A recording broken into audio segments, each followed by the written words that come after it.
sạp mê là chất sạp bài nhà xây bên sạt xây mà không được lan qua mẹ đó tôi cái hay vừa thì tôi bây giờ cho bà rồi cho hết cái nào cái gì vậy chấm xét đi này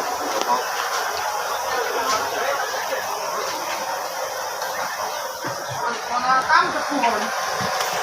50 100 đây đây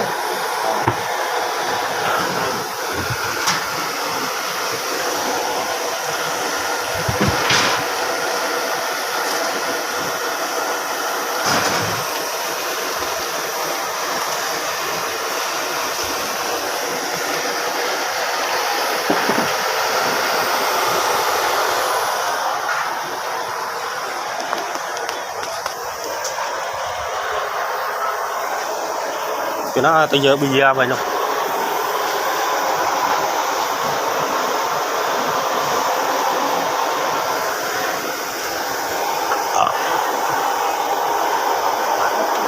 ô không đôi múc kẹt sai kia sai ấy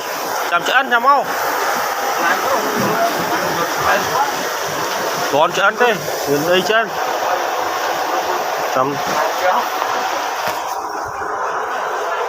đây đạn đi nhôm ơi trộm mau giờ thoáng vào nhôm chưa ơi con đây rồi tới đi còn ấy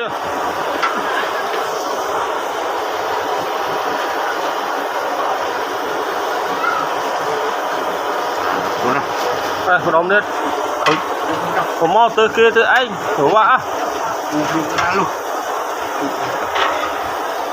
đang cái phú đang có ra vào lại cái lô đang bọc lại